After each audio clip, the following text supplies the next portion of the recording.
Calvary స్వరము నీ కొరకే, కల్వరి స్వరము నీ కొరకే. యెహోవాను సన్నుతించెదన్, ఆయనను కీర్తించెదను, ప్రభువును ఘనపరచెదన్, ఆ నామమునే గొప్ప చేసేదన్. హల్లెలూయా హల్లెలూయా హల్లెలూయా హల్లెలూయా హల్లెలూయా హల్లెలూయా హల్లెలూయా హల్లెలూయా. యెహోవాను సన్నుతించెదన్, ఆయనను కీర్తించెదను, ప్రభువును ఘనపరచెదన్, ఆ నామమునే గొప్ప చేసేదన్.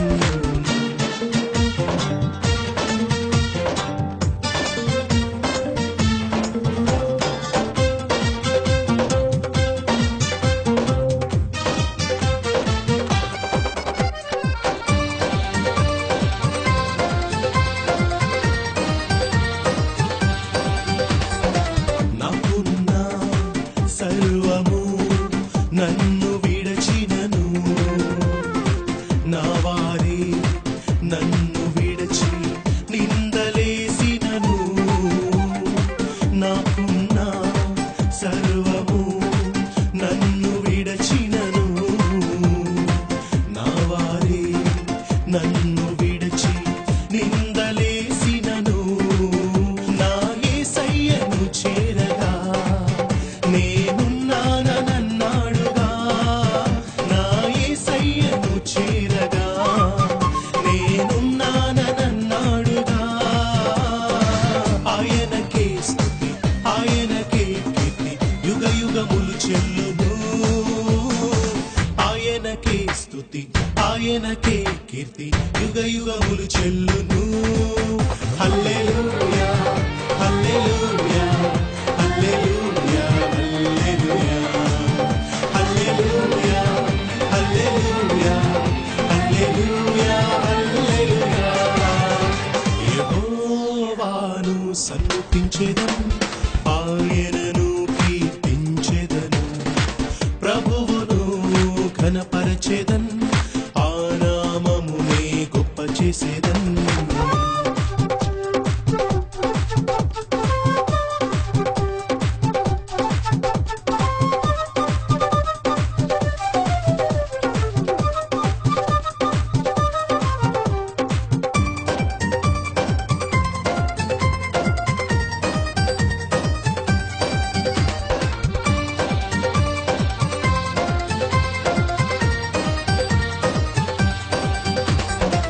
నాకున్న భయములే నన్ను కృంగదీయగా, నా హృదయం నాలోనే నలిగిపోయగా.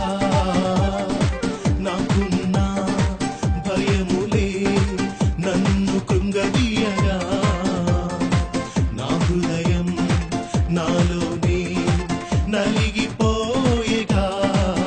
నా యేసయ్యను చేరగా నన్నాదరించెనుగా, నా యేసయ్యను చేరగా నన్నాదరించెనుగా. ఆయనకే స్తుతి, ఆయనకే కీర్తి, యుగ యుగములు చెల్లును. ఆయనకే స్తుతి, ఆయనకే కీర్తి, యుగ యుగములు చెల్లును. హల్లెలూయా హల్లెలూయా హల్లెలూయా హల్లెలూయా హల్లెలూయా హల్లెలూయా హల్లెలూయా హల్లెలూయా. యెహోవాను సన్నుతించెదన్, ఆయనను కీర్తించెదను, ప్రభువును ఘనపరచెదన్, ఆ నామమునే గొప్ప చేసేదన్.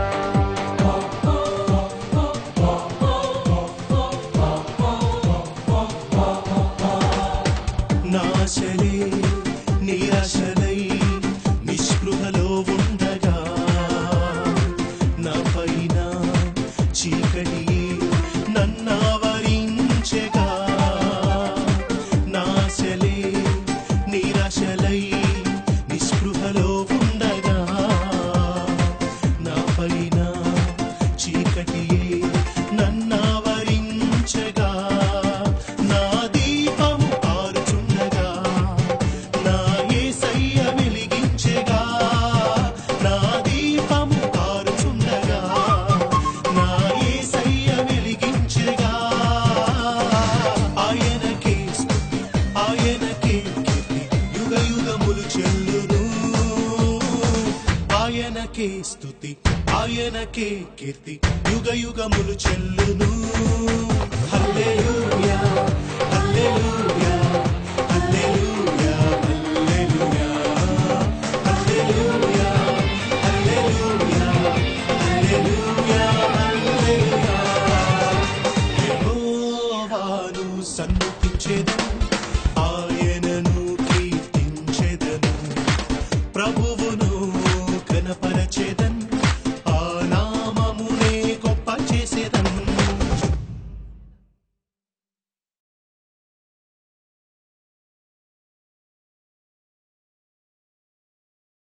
ఆదికాండం 37వ అధ్యాయము 12వ వచనం చదువుదాం. అతని సహోదరులు షెకెములో తమ తండ్రి మందను మేపుటకు వెళ్ళిరి. అప్పుడు ఇశ్రాయేలు యోసేపును చూచి, నీ సహోదరులు షెకెములో మంద మేపుచున్నారు, నిన్ను వారి యొద్దకు పంపెదనను రమ్మన్నప్పుడు అతడు మంచిదని అతనితో చెప్పెను. అప్పుడు అతడు, నీవు వెళ్ళి నీ సహోదరుల క్షేమమును మంద క్షేమమును తెలుసుకొని నాకు వర్తమానము తెమ్మని అతనితో చెప్పి హెబ్రోనులో లోయలో నుండి అతన్ని పంపెను. అతడు షెకెమునకు వచ్చెను. అతడు పొలములో ఇటు అటు తిరుగుచూ ఉండగా ఒక మనుష్యుడు అతనిని చూచి, నీవేమి వెతుకుచున్నావని అని అడిగెను. అందుకు అతడు, నేను నా సహోదరులను వెతుకుచున్నాను, వారు ఎక్కడ మందను మేపుచున్నారో అది దయచేసి నాకు తెలుపుమని అడిగాను. అందుకు ఆ మనుష్యుడు, ఇక్కడ నుండి వారు సాగి వెళ్ళిరి, వారు దోతానుకు వెళ్ళుదము రండని చెప్పుకునుట వింటినని చెప్పెను. అప్పుడు యోసేపు తన సహోదరుల కోసము వెళ్ళి దోతానులో వారిని కనుగొనెను. యోసేపుకు 10 మంది అన్నలు ఉన్నారు. యోసేపుకు 3 సవతి తల్లులు 3. మరి యోసేపు తల్లి సంగతి ఏమిటి? యోసేపు చిరు ప్రాయంలోనే యోసేపు తల్లి అయిన యాకోబు బహుగా ప్రేమించిన రాహేలు చనిపోయింది. తల్లి ప్రేమకు నోచుకోలేనటువంటి స్థితిలో యోసేపు యొక్క జీవితం చిన్నప్పటి నుంచి ఆటుపోటులు గుండా పెరిగింది. ఆటుపోటులు ఉన్నప్పటికీ, ఇతరులు కలిగి ఉన్న వాటిని యోసేపు కలిగి ఉండకపోయినప్పటికీ, దేవునికి దూరమయ్యే ఉద్దేశం మాత్రం యోసేపు యొక్క జీవితంలో ఎన్నడూ కనిపించదు. సహజంగా మన జీవితంలో దేవునికి దూరం చేసేవి ఏమైనా ఉన్నవి అంటే మన జీవితంలో సహజంగా ఎదుర్కొనే కష్టాలు కావచ్చు, లేదా అమితముగా మనం అనుభవించే సుఖాలు కావచ్చు. జాగ్రత్తగా వినండి. మనం కలిగి ఉన్న సుఖభోగాలు దేవునికి దూరం చేస్తాయి. కొన్ని సందర్భాల్లో మనం కలిగి ఉన్న సుఖ దుఃఖాలు మనల్ని దేవునికి దూరం చేస్తాయి. మరి యోసేపు జీవితంలో అటు సుఖము ఉంది, ఇటు దుఃఖము ఉంది. సుఖమును చూసి కాలరు ఎగరవేయలేదు, దుఃఖాన్ని చూసి దేవునికి వ్యతిరేకంగాను జీవించలేదు. కారణం ఏమిటంటే యోసేపు బ్యాలెన్స్డ్ కలిగిన ఆత్మీయుడు. ఆత్మీయ జీవితంలో స్థిరత్వం కలవాడు. అటు ఇటు కొట్టబడేవాడు కాదు, ఆటుపోటులకు తైతెక్కలాడేవాడు అసలే కాదు. చిరు ప్రాయంలోనే చేదు అనుభవాల గుండా యోసేపు వెళ్ళినప్పటికీ ఆ చేదు అనుభవాలను తన జీవితంలో మధురంగా మార్చుకోవడం యోసేపు నేర్చుకున్నాడు. దేవుని మీద ఆధారపడడం అలవర్చుకున్నాడు. కాబట్టి చేదు అనుభవాల గుండా వెళ్తున్నావా నా ప్రియ సహోదరుడా, సహోదరి? కష్టకాలము గుండా వెళ్తున్నావా? నీ జీవితంలో దుఃఖ సమయము గుండా వెళ్తున్నావా? అటువంటి సమయం గుండా వెళుతున్నప్పుడు నీ చేదు అనుభవాలు నిన్ను చేదుగా మార్చకుండా జాగ్రత్తగా చూసుకో. ఎందుకయ్యా అంటే చేదు అనుభవాలను మధురముగా మార్చగలిగిన నా దేవుడు నీకు తోడుగా ఉన్నట్లయితే నీ హృదయాన్ని మధురముగా కాపాడుకో. ఎందుకంటే త్వరలో నీ చేదు అనుభవాలు మధురముగా నా దేవుడు మార్చబోతున్నాడు కనుక. చేదు అనుభవాలను మధురముగా మార్చగలిగిన వాడు, చేదు నీటిని మధురముగా మార్చగలిగిన వాడు, నేను ప్రకటించే జీవము కలిగిన దేవుడు. యోసేపు జీవితంలో ఎన్ని చేదు అనుభవాలో, కానీ ఆ చేదు అనుభవాలను యోసేపు జీవితాన్ని చేదుగా మార్చకుండా యోసేపు జాగ్రత్త పడ్డాడు. నీ జీవితంలో నువ్వు ఎదుర్కొనే చేదు అనుభవాలు నీ జీవితాన్ని చేదుగా మార్చకుండా నిన్ను నీవు జాగ్రత్త పరుచుకోవాల్సిందిగా ప్రభువు పేరట మనవి చేస్తున్నా. అందరికీ తల్లులున్నారు, అందరికీ అన్నీ ఉన్నాయి, నాకే ఎందుకు తల్లి లేదు, నాకే ఎందుకు తల్లి ప్రేమను నేను నోచుకోలేదు అనే ప్రశ్న ఏ రోజు కూడా యోసేపు రానివ్వలేదు. ఈ మధ్య కాలంలో ఒక సహోదరుడు నా దగ్గరికి వచ్చాడు. ఎవరైనా ఏదైనా విషయాన్ని నాతో పంచుకున్నప్పుడు ఆ విషయాన్ని ఒకవేళ నేను పబ్లిక్ గా చెప్పవలసి వస్తే వారి పేరు నేను చెప్పటంలా, వారి ఊరు పేరు చెప్పటంలా, వారి ఇంటి పేరు చెప్పటంలా, కానీ ఆ విషయం చెప్పటం వల్ల అనేక మంది హెచ్చరించబడగలరు, అనేక మంది సరిచేయబడగలరు. కాబట్టి ఏదైనా విషయాన్ని ఒకవేళ మీరు నాకు చెప్పింది ఒకవేళ నేను పబ్లిక్ గా చెప్పినట్లయితే, అరే బ్రదర్కి నేను చెప్పింది పబ్లిక్ గా చెప్పేశారేమిటి అని దుఃఖపడవద్దని మనవి చేస్తున్నా. ఏదైనా ప్రజలకు ప్రయోజనాన్ని చేకూరుస్తుంది అని నేను భావించినప్పుడే ఆ విషయాన్ని సహజంగా చెప్పే ప్రయత్నం చేస్తా. ఒక విషయం తెలుసా, ఒక చెల్లి నా దగ్గరకు వచ్చి ఒకరోజు ఈ విషయాన్ని చెప్పింది. ఏమిటి అంటే, వాళ్ళ ఇంట్లో ఉన్న వాళ్ళు తన వివాహం కొరకు ఏర్పాట్లు చేస్తున్నారు, వచ్చి ఆ సంబంధాన్ని కుదుర్చుకోమని, ఆ అబ్బాయిని చూడమని తనను తొందర చేస్తూ ఉంటే అటువంటి సమయం నా దగ్గరికి వచ్చింది. ఏడుస్తూ ఉంది. ఎందుకు ఏడుస్తున్నావమ్మా అంటే, మా ఇంట్లో వాళ్ళు నాకు పెళ్లి చూపులు ఏర్పాట్లు చేస్తున్నారు, వచ్చి చూడమంటున్నారు. చెప్పా, దాంట్లో తప్పే ఉందమ్మా, వివాహ వయసు వచ్చింది కాబట్టి నువ్వు వెళ్ళి పెళ్లి చేసుకోవడం తప్పే ఉంది, వెళ్ళి చేసుకోమ్మా అని చెప్పి అన్నాను. అప్పుడు ఇంకా ఏడుస్తూ ఆ సహోదరి అంది, అన్నా నేను 8 సంవత్సరాల క్రితమే ఒక అబ్బాయిని ప్రేమించాను. మరి ఈ విషయం ఇంటి వాళ్ళకి తెలుసా? తెలియదు. మరి 8 సంవత్సరాల క్రితం ప్రేమించాను అని చెప్పి అంటున్నావు, మరి ఆ తర్వాత ఏమైంది? అతన్ని ప్రేమించాను, అతను కూడా నన్ను ప్రేమించాడు అని చెప్పి అన్నాడు. కాబట్టి అతను నేను నమ్మాను. నమ్మిన తర్వాత అతనికి నా జీవితాన్ని అప్పగించాను. ఆ తర్వాత అతను నెమ్మదిగా నాకు దూరం అయిపోయాడు. ఆ తర్వాత అనారోగ్యం నాకు చేరువైంది. హాస్పిటల్కి వెళ్ళి నేను చెకప్ చేయించుకున్నాను. అప్పుడు తేలింది నాకు HIV అంటుకుంది అని చెప్పి. ఏమంటుకుందట? HIV. అతడు స్నేహితుడని, అతడు ప్రేమికుడని, నన్ను ప్రేమిస్తున్నాడని ఆ మాటలు విని, ఆ మాటలు నమ్మి నా శరీరాన్ని అతనికి బహుమానంగా అప్పగిస్తే, ప్రేమికుడు గదా అని అప్పగిస్తే, వాడు నాకు HIV AIDS రోగాన్ని బహుమానంగా ఇచ్చి మాయమైపోయాడు.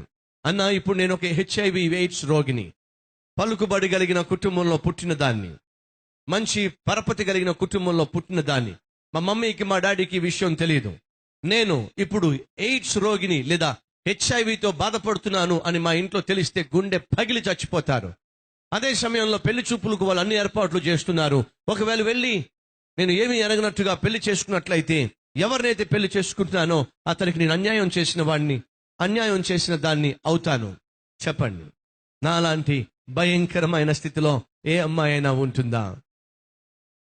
ప్రేమించాడు కదా అని చెప్పి నన్ను నేను అప్పగించుకుంటే HIV వ్యాధి నాకు అంటగట్టి పోయిన వాడు ఎలాగూ పోయాడు. కానీ ఈరోజు నేను మిగిలిపోయాను.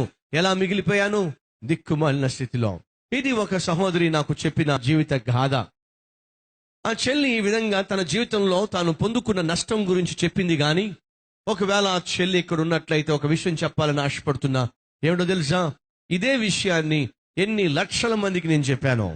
చెల్లెళ్ళో, యవ్వన ప్రాయంలో ప్రేమల్లో పడి పొరపాటున మీ శరీరాన్ని మీ ప్రియునికి అప్పగిస్తే, ఆ తర్వాత వాడు మీకు రోగాన్ని అంటగడితే మీ జీవితాలు నాశనం అయిపోతాయి. ఈ హెచ్చరిక విని ఎన్ని వేల మంది చెల్లెళ్ళు ఈరోజు బహుజాగ్రత్తగా జీవిస్తున్నారో చెప్పడానికి వీలు లేదు. ఒక చెల్లి తన జీవితంలో నష్టపోయింది, కానీ తనకు తెలియదు. తను నష్టపోవడం ద్వారా ఈరోజు ఈ సాక్ష్యం వల్ల ఎంతమంది అమ్మాయిలు ఒళ్ళు దగ్గర పెట్టుకుని జాగ్రత్తగా జీవిస్తున్నారో. వాళ్ళు అలా దగ్గరగా జీవించడానికి కారణం ఏమిటి? ఈరోజు ఆ అమ్మాయి యొక్క హెచ్చరికతో కూడిన సాక్ష్యమే కదా. కాబట్టి చెల్లి, ఒకవేళ నువ్వు ఉన్నట్లయితే నీ జీవితంలో నువ్వు నష్టపోయావు, కానీ అనేక వేల మంది చెల్లెలు నష్టపోకుండా నీ జీవితం ఈరోజు వారికి ఒక హెచ్చరికగా మారింది. అది వారికి ఈరోజు ఆశీర్వాదకరంగా మారింది. కాబట్టి ఒకవేళ మీరు నాతో పర్సనల్ గా పంచుకున్న విషయాలు, ఒకవేళ నేను బహిరంగంగా మాట్లాడుతున్నప్పుడు మీ పేరు నేను చెప్పట్లేదు కదా, మీ ఊరు నేను చెప్పటం లేదు కదా, కానీ మీరు నాకు చెప్పిన సంగతి మాత్రమే చెప్తున్నా. కారణము, ఆ హెచ్చరిక విన్న వాళ్ళు తమ జీవితాలు దిద్దుకుంటారని. అంతే తప్ప మీ గురించి ఏదో బయట చెప్పాలనే ఉద్దేశం నాకు లేదు.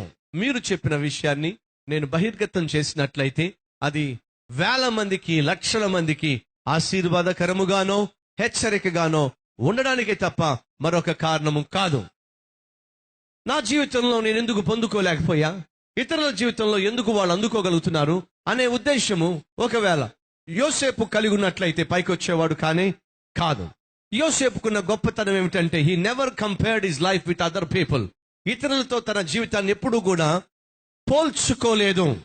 నా సహోదరి, నా సహోదరుడా, నీ జీవితంలో దుఃఖంతోనూ వేదనతోనూ ఆవేదనతోనూ జీవించకుండా ప్రశాంతంగా సమాధానంగా జీవించాలి అంటే తప్పనిసరిగా ఒక మంచి లక్షణాన్ని నువ్వు అలవాటు చేసుకోవాలి.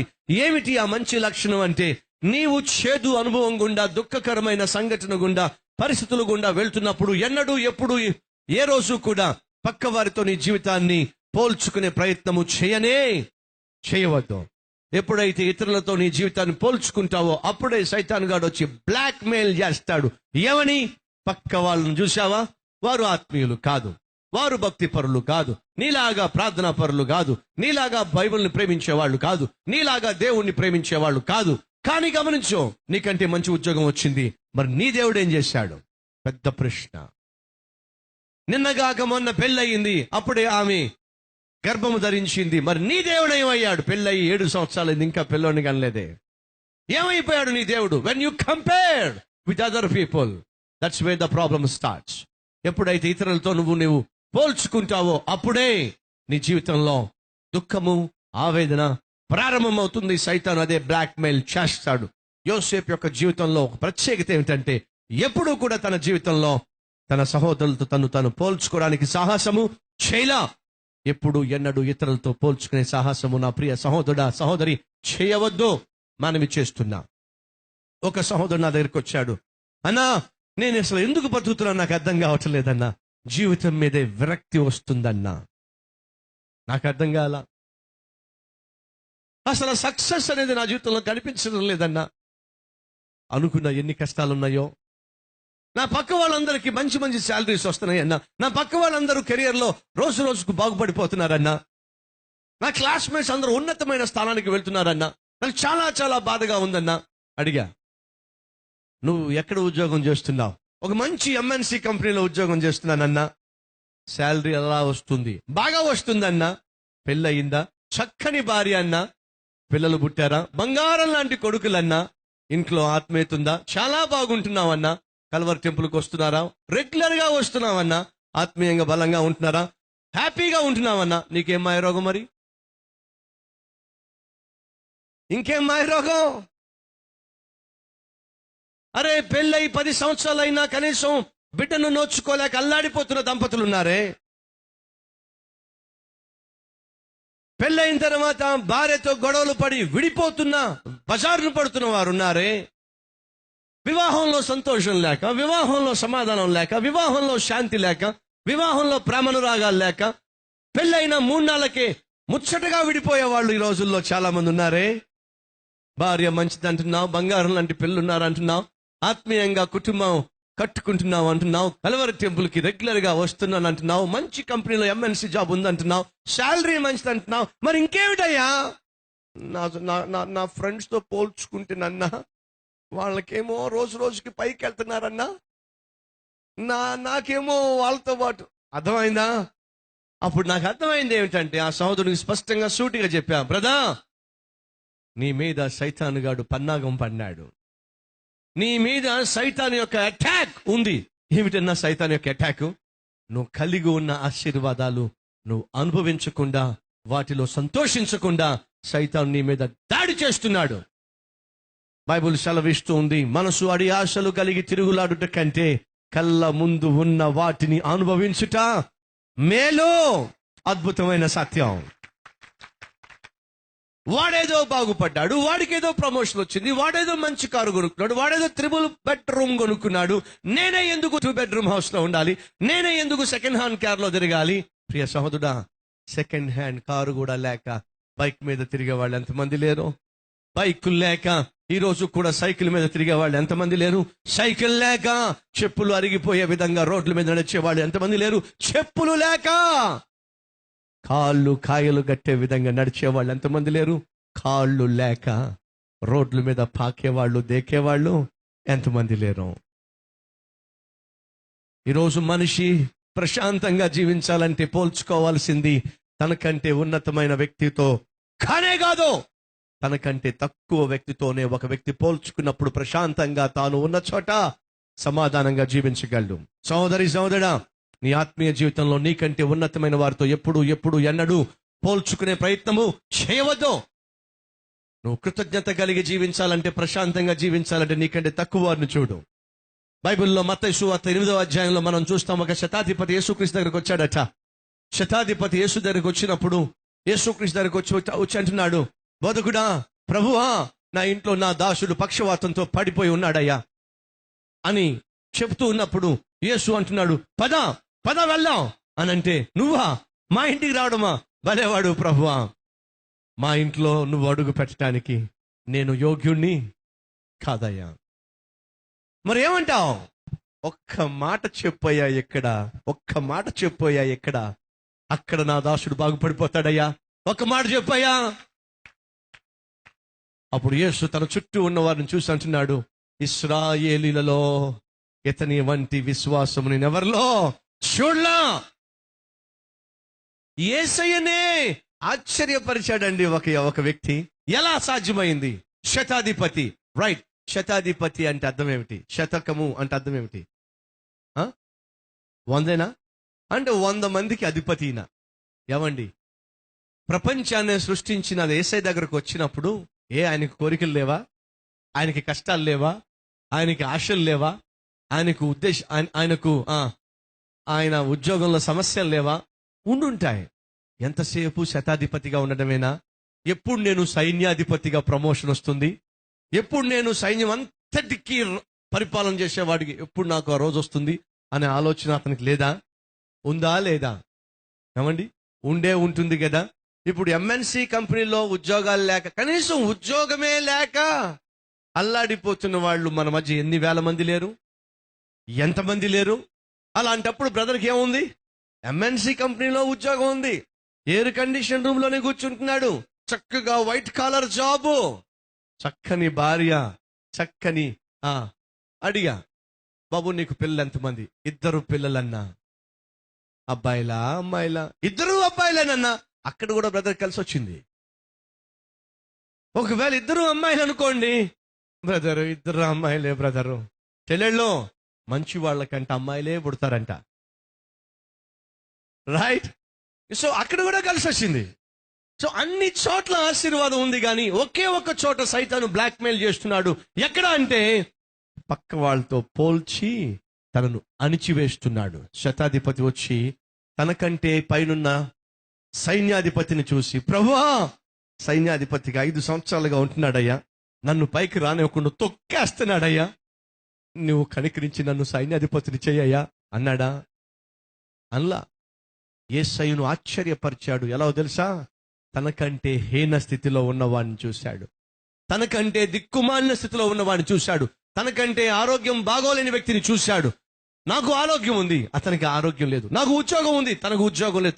నాకు కుటుంబం ఉంది, తనకు కుటుంబం కూడా ఉన్నప్పటికీ పోషించుకోలేనటువంటి స్థితిలో రోగగ్రస్తుడిగా పడి ఉన్నాడు. అయ్యో, వాడు బాగుపడితే ఎంత బాగుండు. ఎక్కడున్నది మనసు? ఎక్కడ ఉన్నవి కళ్ళు? తనకంటే దిక్కుమాలిన వ్యక్తి మీద తన కళ్ళు ఉన్నప్పుడు ప్రశాంతంగా జీవించగలిగాడు. క్రీస్తును ఆశ్చర్యపరిచాడు.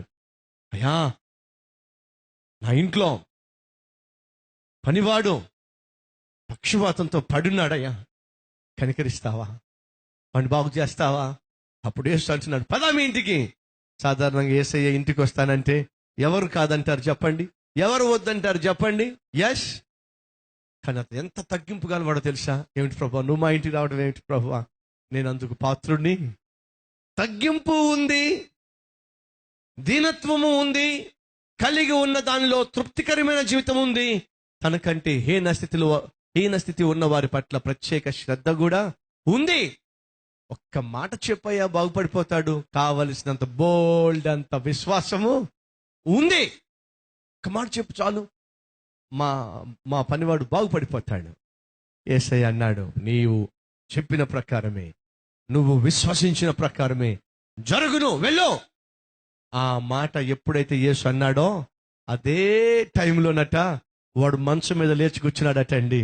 ఎంత గొప్ప శక్తి కలిగిన దేవుడు!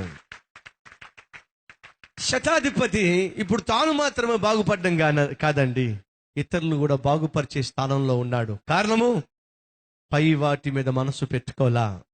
సహోదరుడా, సహోదరి, నీకు శక్తికి మించిన వాటి మీద మనసు పెట్టుకోవద్దు. హెచ్చైన ఆలోచనలు పెట్టుకోవద్దు.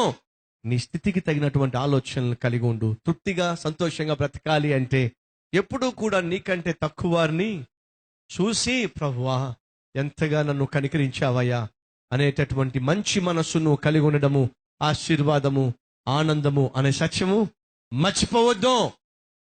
యోసేపు అటువంటి తత్వం గలవాడు, అటువంటి జీవిత విధానం కలవాడు.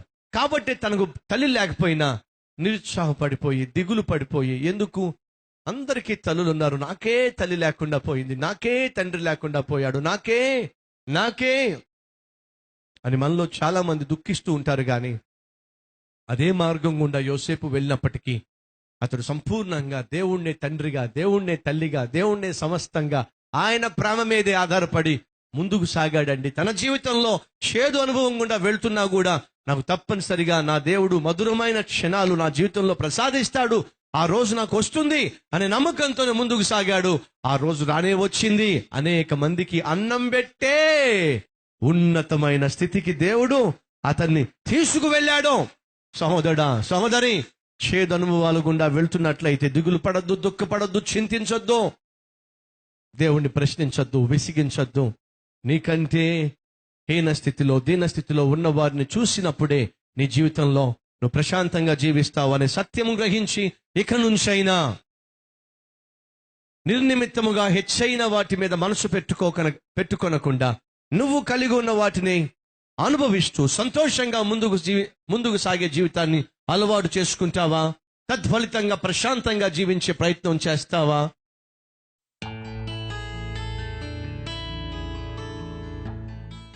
పరిశుద్ధుడు అయిన ప్రేమ కలిగిన తండ్రి, లేని వాటి కోసం అనవసరంగా ప్రభువా ఆయాసపడేదానికంటే ఉన్న వాటిని, కళ్ళ ముందు ఉన్న వాటిని అనుభవించటం ఎంత మేలో.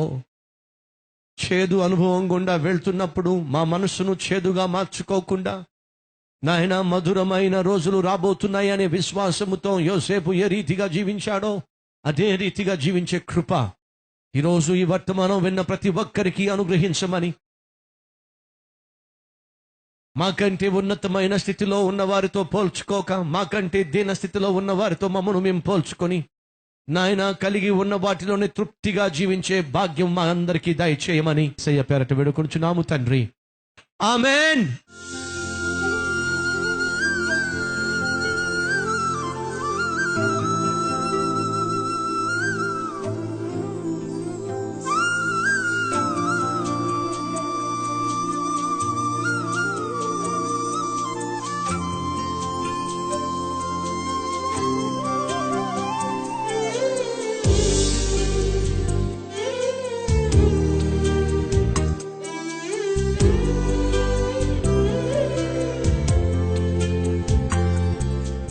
Address Calvary, Post Box number 30, Kukatpalli, Hyderabad 72.